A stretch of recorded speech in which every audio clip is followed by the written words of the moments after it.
আসসালামু আলাইকুম প্রিয় শিক্ষার্থীরা, আশা করছি সবাই ভালো আছো। আমিও ভালো আছি, আলহামদুলিল্লাহ। শুরুতেই ইংরেজি নতুন বছর 2021-এর শুভেচ্ছা জানিয়ে আমি রাবেয়া বশরী জেসমিন, সহকারী শিক্ষক, কদমতলা পূর্ববাসবী স্কুল অ্যান্ড কলেজ এর পক্ষ থেকে এবছরের প্রথম ক্লাস তোমাদের সাথে শুরু করতে যাচ্ছি। গত বছরেও কোভিড-19-এর কারণে আমাদের স্কুলের পক্ষ থেকে তোমরা বিষয়ভিত্তিক অনলাইন ক্লাসগুলো পেয়েছ। আশা করছি তোমরা উপকৃত হতে পেরেছ। আজ আমি নবম শ্রেণীর ব্যবসা উদ্যোগের প্রথম অধ্যায়ের ক্লাস নিব। অধ্যায়টিকে দুটি অংশে ভাগ করে প্রথম অংশ আজ এবং পরের অংশটি আগামী ক্লাসে দিব ইনশাআল্লাহ। তোমরা ক্লাসটি দেখবে এবং উপকৃত হবে আশা করছি। তবে ক্লাসটি শুরু করার পূর্বে বিষয়টি নিয়ে একটু আলোকপাত করার চেষ্টা করব। তোমরা যারা অষ্টম শ্রেণী থেকে নবম শ্রেণীতে উত্তীর্ণ হয়েছ, তাদের জন্য একটি গুরুত্বপূর্ণ বিষয় যা আলোচনা না করলেই নয়। তাই শুরুতেই আমি আজ যে বিষয়টি পড়াবো সেই বিষয় সম্পর্কে একটু ধারণা দেওয়ার চেষ্টা করব। তা হলো, তোমরা অষ্টম থেকে নবম শ্রেণীতে ওঠার পর মেধা অনুযায়ী গ্রুপ চয়েস করো। কেউ বিজ্ঞান, কেউ ব্যবসা শিক্ষা, কেউ বা মানবিক। সেক্ষেত্রে যারা তোমরা ব্যবসা শিক্ষা গ্রুপ নাও, তাদের জন্য গ্রুপের বিষয়গুলো একদমই নতুন। যা অষ্টম শ্রেণী পর্যন্ত তোমরা যে বিষয়গুলো পড়েছ তার সাথে তেমন মিল নেই বললেই চলে। যেমন হিসাব বিজ্ঞান, ফিনান্স ও ব্যাংকিং, এবং আমি আজ যে বিষয়টি পড়াতে যাচ্ছি, ব্যবসায় উদ্যোগ। আসো তাহলে অধ্যায়ে যাওয়ার আগে বইটির নাম সম্পর্কে একটু ধারণা নেওয়ার চেষ্টা করি। ব্যবসা কী এবং উদ্যোগ কী, আর একসাথে ব্যবসা উদ্যোগ বলতে কী বোঝায়? ব্যবসা কী? ব্যবসা হলো মুনাফা অর্জনের উদ্দেশ্যে পরিচালিত একটি অর্থনৈতিক কর্মকাণ্ড। আর উদ্যোগ কী? যে কোনো কাজের কর্মপ্রচেষ্টা। তবে একসাথে যখন আমরা ব্যবসা উদ্যোগের সংজ্ঞা বলতে যাব, তখন কিন্তু যে কোনো কাজের কর্মপ্রচেষ্টা হবে না। সেখানে অবশ্যই মুনাফা অর্জনের উদ্দেশ্য, ঝুঁকি, অর্থনৈতিক কাজ, এই বিষয়গুলো একসাথে হতে হবে, তবেই তাকে ব্যবসা উদ্যোগ বলতে পারবো। এছাড়াও দ্বিতীয় অধ্যায়ে তোমরা ব্যবসা উদ্যোগ সম্পর্কে আরও বিস্তারিত ধারণা পাবে। এবার আসো আমরা প্রথম অধ্যায়ের ব্যবসা পরিচিতি সম্পর্কে জানার চেষ্টা করি। আজ জানব ব্যবসায়ের ধারণা, ব্যবসায়ের উৎপত্তি ও ক্রমবিকাশ, ব্যবসায়ের আওতা ও প্রকারভেদ। আসো তাহলে শিক্ষার্থীরা, ব্যবসায়ের ধারণা নেওয়ার জন্য আমরা কিছু ছবি দেখার চেষ্টা করি। দেখো, এই পোস্টারটিতে কিছু ছবি দেয়া আছে। যেমন জেলে জাল দিয়ে মাছ ধরছে, তাঁতি কাপড় বুনছে, কুমার মাটির পাতিল তৈরি করছে, সবশেষে একটি দোকানের ছবি দেয়া আছে, ফলের দোকান। কি মনে হচ্ছে শিক্ষার্থীরা, এরা কি প্রত্যেকেই ব্যবসায়ী, বা এদের প্রত্যেকের কাজগুলোকে কি আমরা ব্যবসা হিসেবে ধরতে পারি? আসো, সেটা জানার জন্য অবশ্যই আমাদেরকে ব্যবসায়ের সংজ্ঞা জানার প্রয়োজন হবে। ব্যবসায়ের সংজ্ঞা: মুনাফা অর্জনের উদ্দেশ্যে লাভ ক্ষতির ঝুঁকি আছে জেনেও যখন কোনো ব্যক্তি বৈধ অর্থনৈতিক কাজ করে থাকেন, তখন তাকে ব্যবসা বলে। এই সংজ্ঞাটির আলোকে আমরা এখন জানার চেষ্টা করব আমাদের উপরের ছবির সবগুলো কাজ কি ব্যবসার পর্যায়ে পড়ছে কিনা। তাহলে আমাদের ব্যবসা সম্পর্কে ধারণা চলে আসবে। বলা হয়েছে মুনাফা অর্জনের উদ্দেশ্য। আর মুনাফা অর্জনের উদ্দেশ্য তখনই হবে যখন কোনো একটা পণ্য, দ্রব্য বা সেবা সামগ্রী আমরা বিক্রি করব। বিক্রি করে সেখান থেকে আমরা আয় করব বা লাভ করব, সেটাই মুনাফা অর্জন। এবং সেটা লাভও হতে পারে, আবার ক্ষতিও হতে পারে। তাই এখানে লাভ ক্ষতির ঝুঁকির কথা এসেছে। মানে ব্যবসা হতে হলে অবশ্যই সেখানে ঝুঁকি থাকবে, এবং সেই কাজটা বৈধ হতে হবে, এবং অবশ্যই যেহেতু ক্রয় বিক্রয়ের ব্যাপারটা আসবে, তাহলে সেটা অর্থনৈতিক কাজও হতে হবে। তাহলে এই কাজগুলোর সমন্বয় যদি থাকে, তাহলে আমরা সেটাকে ব্যবসা বলতে পারবো। যেমন জেলে জাল দিয়ে মাছ ধরছে, এখানে এই ব্যক্তির মাছ ধরা ব্যবসা কিনা এটা আমরা তখনই বলতে পারবো যদি উনি এই মাছ ধরে এগুলো নিয়ে বাজারে বিক্রি করেন এবং সেখান থেকে তিনি উপার্জন করে সেটা দিয়ে জীবিকা নির্বাহ করেন, তাহলে ওনার কাজটাকে আমরা ব্যবসা বলতে পারবো। আর যদি উনি তার পরিবারের সদস্যদের খাওয়ার জন্য এই কাজটা করে থাকেন শুধুমাত্র নিজের জন্য, তাহলে এটা ব্যবসার পর্যায়ে পড়বে না। তাঁতি কাপড় বুনছে, ওনার কাজটাও যদি উনি নিজের জন্য করে থাকেন তাহলে এটা ব্যবসা হবে না। যদি উনি এই কাপড় বুনে কাপড়গুলো বাজারে বিক্রি করেন এবং আয় করেন এবং সেটা দিয়ে জীবিকা নির্বাহ করেন, তাহলে সেটা ব্যবসার পর্যায়ে পড়বে। সেরকম কুমোরের মাটির পাতিল তৈরি করাটাও একই। উনি যে সামগ্রীগুলো তৈরি করছেন এগুলো যদি বাজারে বিক্রি করে মুনাফা অর্জন করেন, তাহলে অবশ্যই ওনার কাজটাও ব্যবসার পর্যায়ে পড়বে। সবশেষে যে ছবিটি দেখতে পাচ্ছি, ওখানে ফলের দোকানের ছবি দেওয়া আছে। দেখুন, এখানে আমরা একজন ক্রেতার ছবিও দেখছি এবং একজন বিক্রেতার ছবিও দেখছি এবং কিছু পরপর সারি সারি দোকানের ছবি দেখতে পাচ্ছি।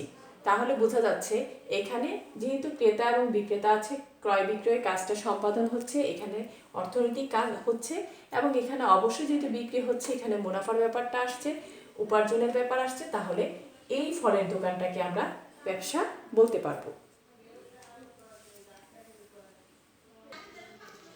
তাহলে আশা করছি শিক্ষার্থীরা তোমরা ব্যবসা সম্পর্কে একটা ধারণা পেয়ে গেছো যে ব্যবসা হতে হলে অবশ্যই মুনাফা অর্জনের উদ্দেশ্য থাকতে হবে, সে জায়গায় ঝুঁকি থাকতে হবে, লাভ ক্ষতির ঝুঁকি। কারণ ব্যবসা করতে গেলে আমার লাভও হতে পারে আবার ক্ষতি হতে পারে, এটাকে ঝুঁকি বলা হচ্ছে। তাহলে লাভ ক্ষতির ঝুঁকি থাকতে হবে এবং অবশ্যই সেই কাজটা যে আমার অর্থনৈতিক যে কাজটা করব আমি সেখানে সেটা বৈধতা থাকতে হবে, তাহলে সেটাকে আমরা ব্যবসা বলতে পারবো। আশা করছি শিক্ষার্থীরা তোমরা ব্যবসা সম্পর্কে ধারণা নিতে পেরেছো। এবারে আসো, আমাদের পরের পয়েন্টটি হচ্ছে ব্যবসায়ের বৈশিষ্ট্য। আমরা আজকে ব্যবসায়ের বৈশিষ্ট্য সম্পর্কে জানব। ব্যবসায়ের বৈশিষ্ট্য আমরা ব্যবসায়ের সংজ্ঞা থেকেই বের করে নিতে পারছি। সংজ্ঞাটি এমনভাবে তুলে ধরা হয়েছে যে ওখান থেকে আমরা বৈশিষ্ট্যের পয়েন্টগুলো বের করে আনতে পারছি। কি আছে ব্যবসায়ের বৈশিষ্ট্যে? মুনাফা অর্জন, ঝুঁকি ও অনিশ্চয়তা, বৈধতা, অর্থের মূল্যে পরিমাপযোগ্যতা, লেনদেনের পৌনঃপুনিকতা, সেবার মনোভাব। আমরা এতক্ষণ ব্যবসার সংজ্ঞা দিতে গিয়েও আমরা এখানকার বেশ কিছু পয়েন্টের আলোচনা করেছি। তারপরেও বৈশিষ্ট্যটা আরেকটু পরিষ্কার হওয়ার জন্য, ব্যবসাটাকে আরও ভালো করে চেনার জন্য যে হ্যাঁ এটা ব্যবসা আর এটা ব্যবসা নয় সেটা জানার জন্য আমরা আরেকটু জানার চেষ্টা করি। অবশ্যই যেই অর্থনৈতিক কর্মকাণ্ডটা আমরা করব সেটার পেছনে উদ্দেশ্য থাকতে হবে মুনাফা অর্জন। আমি 10,000 টাকা দিয়ে একটা ব্যবসা বিনিয়োগ করলাম, সেখান থেকে আমার 8,000 টাকা ফেরত আসলো। আবার 10,000 টাকা দিয়ে আমি ব্যবসা শুরু করলাম, সেখান থেকে আমার 6,000 টাকা আসলো বা 5,000 টাকা আসলো। আমার মুনাফা নিয়ে কোনো চিন্তা ভাবনাই নাই, তাহলে সেই ব্যাপারটা ব্যবসা হবে না। অবশ্যই আমাকে সবসময় মাথায় আমার উদ্দেশ্য থাকতে হবে, আমাকে মুনাফা অর্জন করতে হবে। কারণ মুনাফা অর্জনের সাথে আমাদের দৈনন্দিন কর্মকাণ্ড এবং আমাদের জীবিকার ব্যাপারটা জড়িত। অবশ্যই মুনাফা অর্জনের উদ্দেশ্যটা থাকতে হবে, তবেই সেটা ব্যবসা হবে। পরের পয়েন্টে আছে ঝুঁকি ও অনিশ্চয়তা। অনিশ্চয়তা হচ্ছে কোনো দৈবিক বা কোনো যে আজকে ঘটনাটা হতেও পারে না হতে পারে এরকম একটা ব্যাপার, সেই জিনিসটা অনিশ্চয়তা। কিন্তু অনিশ্চয়তা যে কোনো বিষয় হতে পারে। সেই অনিশ্চয়তার যে অংশটা আমরা আর্থিক মূল্যে পরিমাপ করতে পারি সেটা হয়ে যায় ঝুঁকি। আর যেহেতু আমাদের ব্যবসায় অর্থনৈতিক কর্মকাণ্ড হবে, অবশ্যই সেই ক্ষেত্রে সেই অনিশ্চয়তাটা আমরা অর্থের মূল্যে পরিমাপ করতে পারবো, তখন সেটা ঝুঁকি হবে। অবশ্যই ব্যবসা হতে হলে এই ঝুঁকি ও অনিশ্চয়তা থাকতে হবে।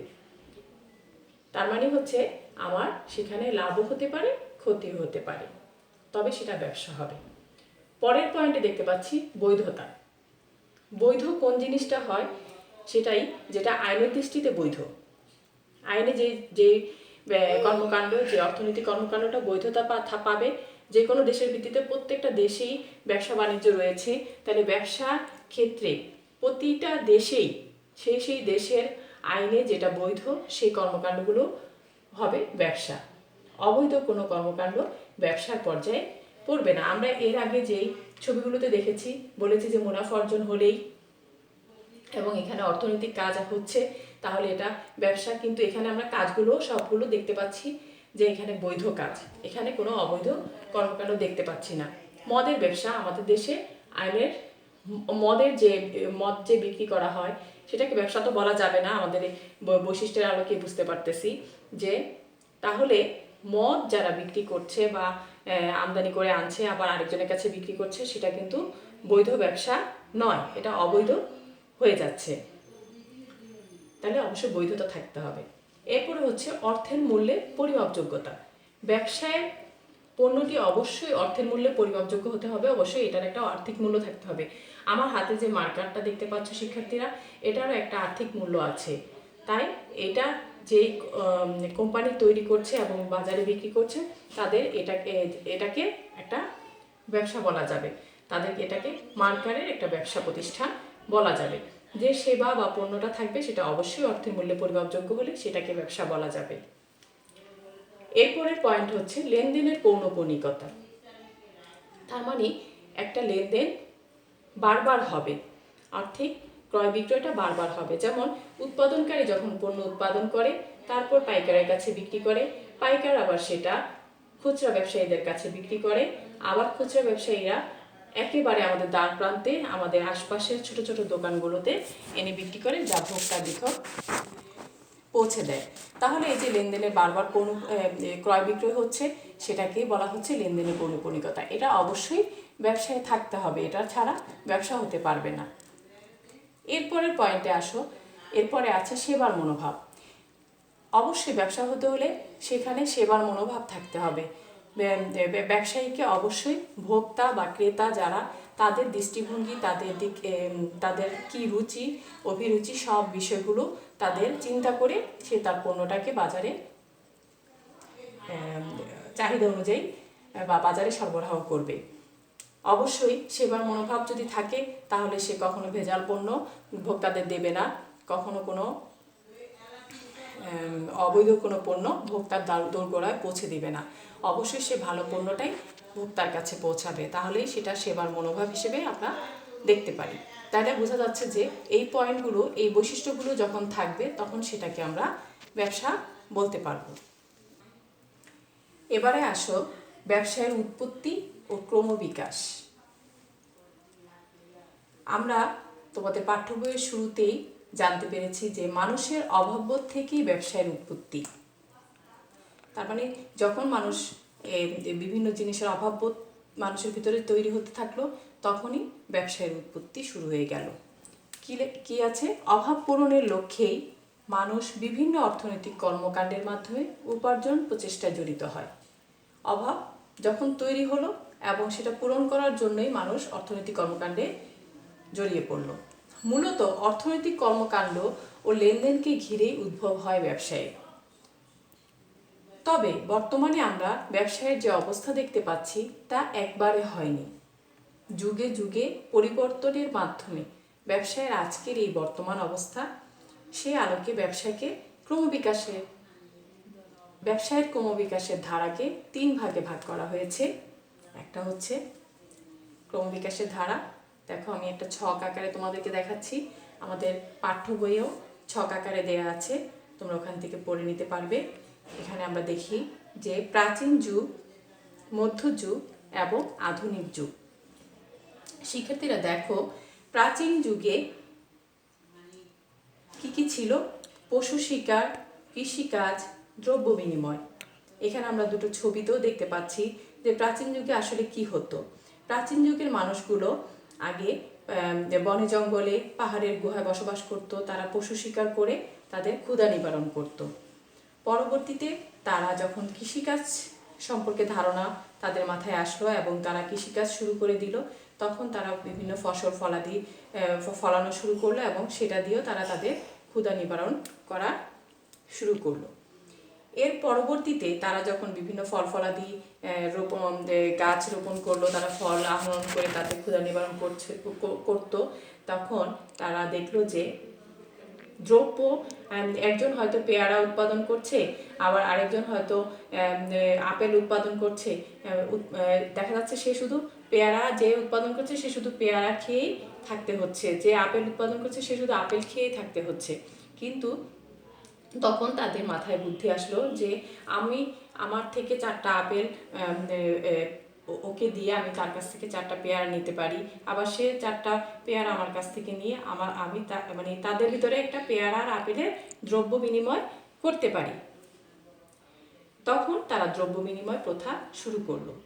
এভাবে ধীরে ধীরে এই সময়টাই ছিল প্রাচীন যুগ।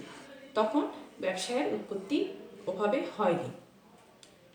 পরবর্তীতে মধ্যযুগে এই দ্রব্য বিনিময় প্রথার যে অসুবিধাগুলো, সে অসুবিধাগুলো দূর করার জন্য মানুষ কি করলো, দুষ্প্রাপ্য কিছু শামুক, ঝিনুক, কড়ি পাথর, দেখো পাশের চিত্রে দেয়া আছে, এই ধরনের কিছু কড়ি পাথর তারা ব্যবহার করা শুরু করলো।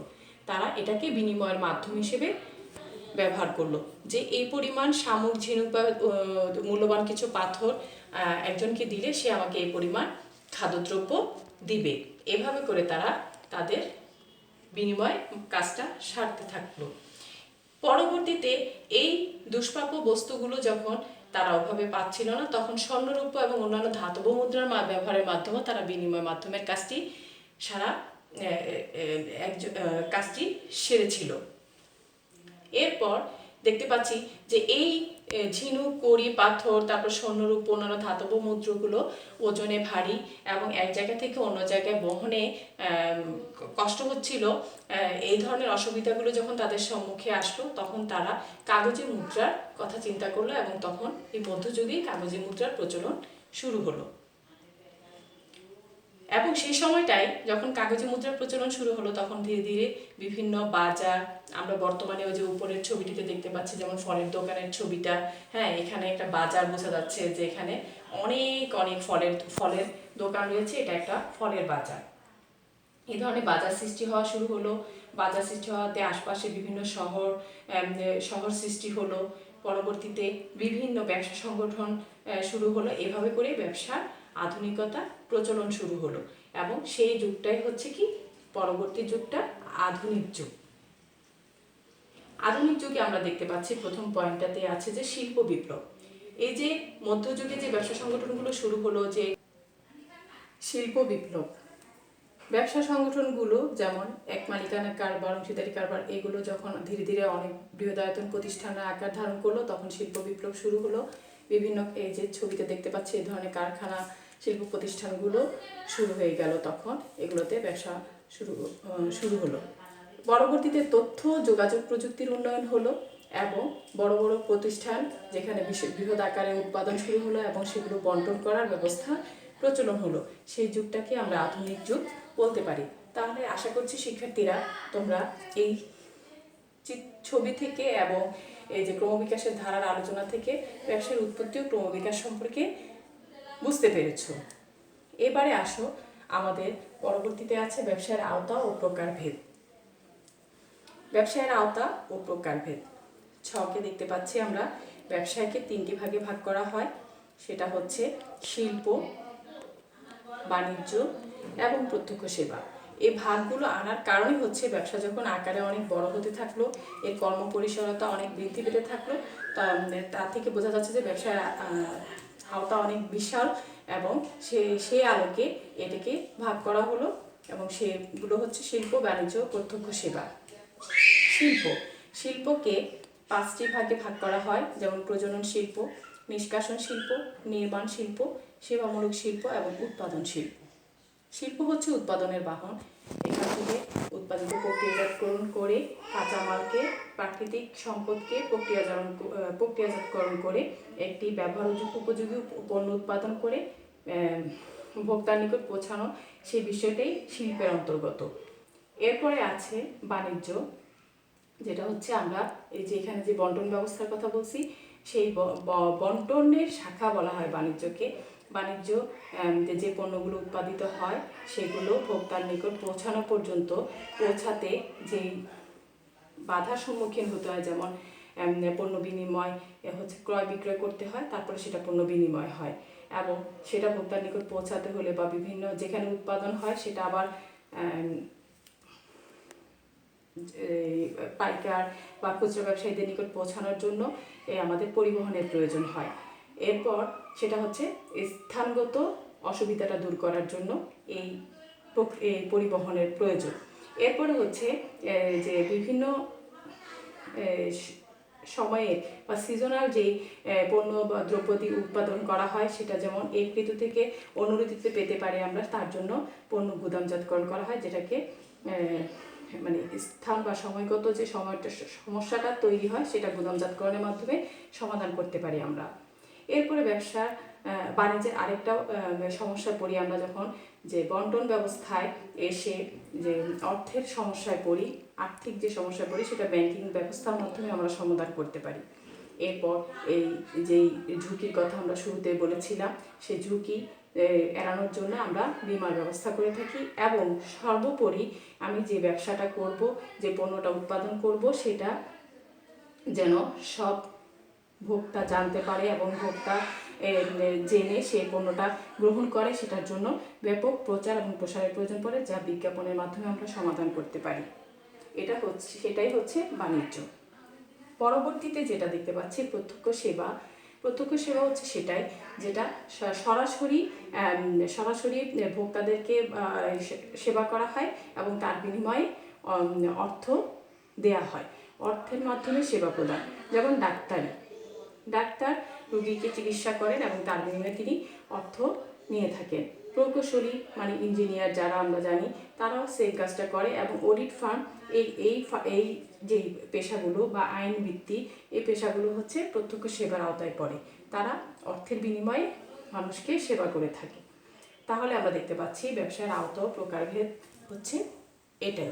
আশা করছি শিক্ষার্থীরা তোমরা ব্যবসায়ের ধারণা, ব্যবসায়ের উৎপত্তি ও ক্রমবিকাশ এবং ব্যবসার আওতা ও প্রকারভেদ সম্পর্কে কিছুটা হলেও ধারণা পেয়েছো।